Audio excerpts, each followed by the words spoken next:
right, folks, welcome to Dragon Worx. 1975 Harley Davidson SS250 restoration project. Please don't mind the crude setup here, but desperate times call for desperate measures. And I left you guys off months ago with the first start, and let's just say it didn't go well. Okay.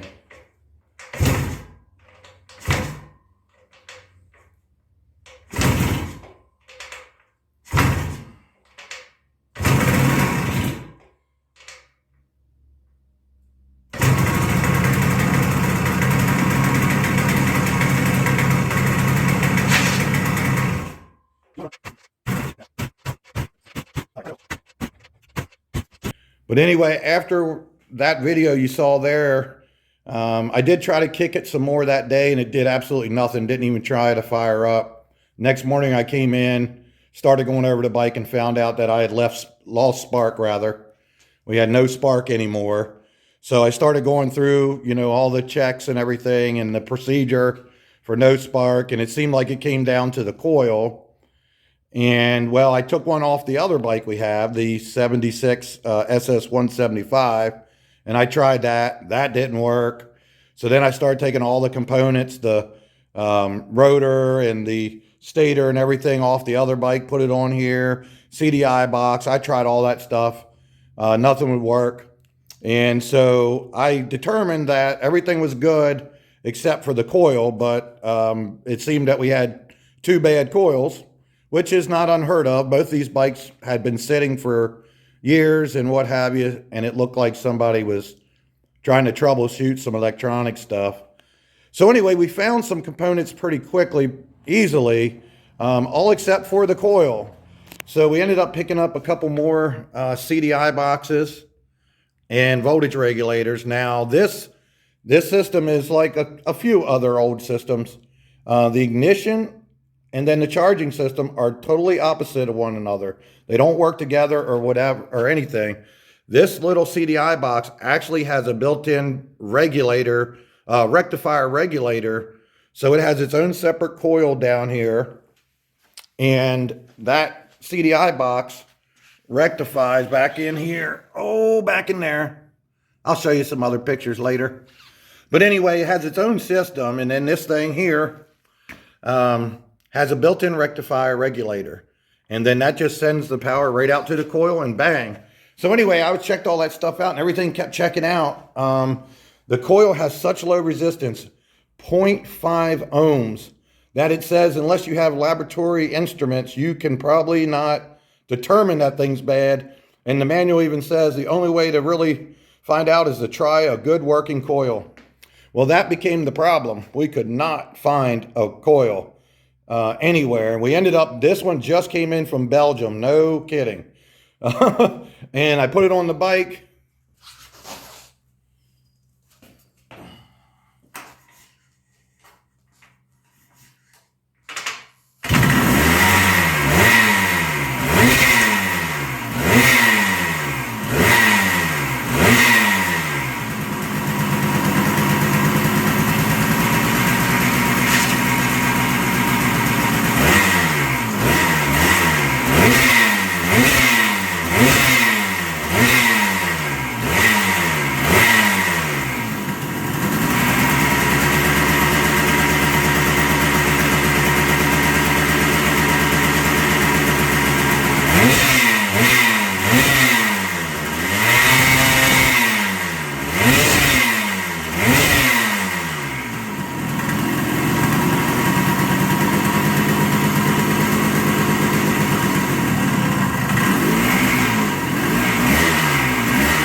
This is the bad guy.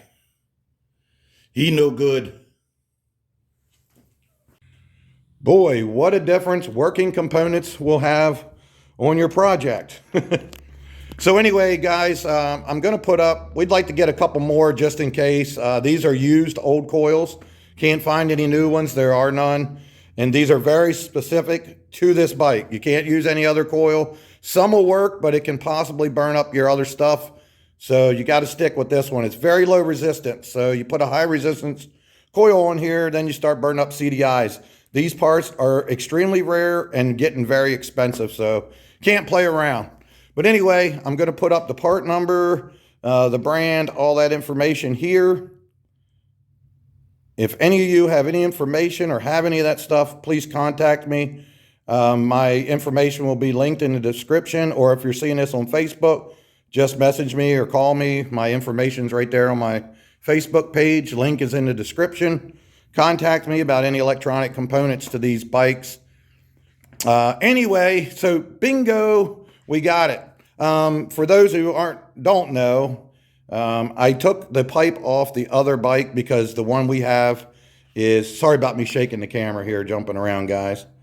I know I said this, a lot of people already know, but that's just the pipe off of the other bike for now. We got a replated one that's really good shape, and I just didn't want to discolor it while I was trying to tune the bike.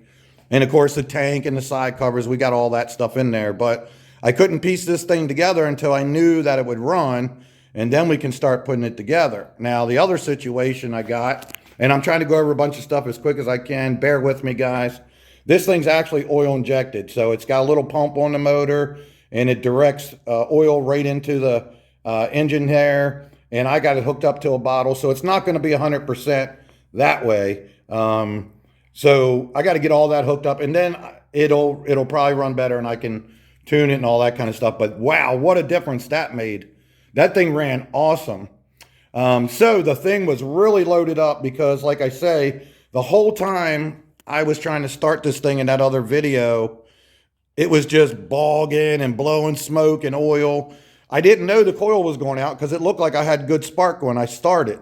So I just kept thinking that maybe it was a mixture, whatever it was, and I was hard-headed and kept going. But yeah, that's what it was the whole time. The coil was going out. Now, if some of you may remember, this bike has 1,015 original miles on it. No bull. And I'm sure that's what the heck was going on and why the bike was parked. They started having trouble with the way it was running or starting. We didn't know. This thing has been through many hands since then. So all I did was pick up right where they probably left off. And I was beating my brains out trying to get this thing running when the whole time the old coil was going out. But anyway, now I got a good working coil. Bam! Did you see how that thing fired up? But boy, when it did, I don't know if y'all caught it.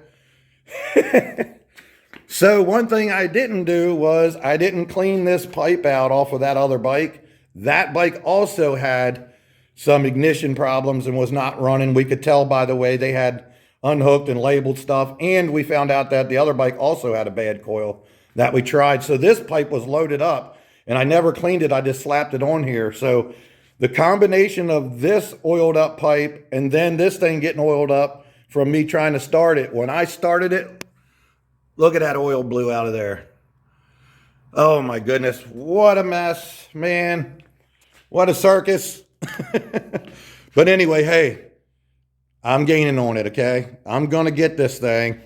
And yeah, this is really good news. And it's a Friday. That's awesome. And what a way to end the week. Well, of course, I always work Saturday, but I still call Friday the end of the week. What a way to end the week with a victory. Okay, guys, so I'm going to start working on this thing more, getting this thing together, finish it, because we got the other SS250 to get running, and that bike's going to be up for sale just the way it is.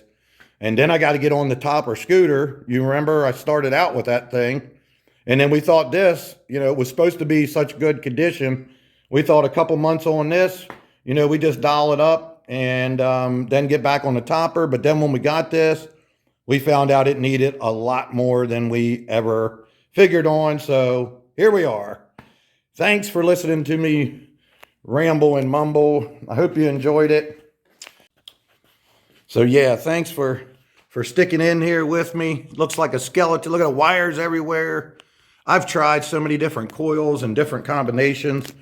I've had a couple different CDI boxes on. All the components out of here I swapped with the other bite. I did all kinds of stuff while we were waiting for a good coil. But yep, all the time, that's exactly what it was.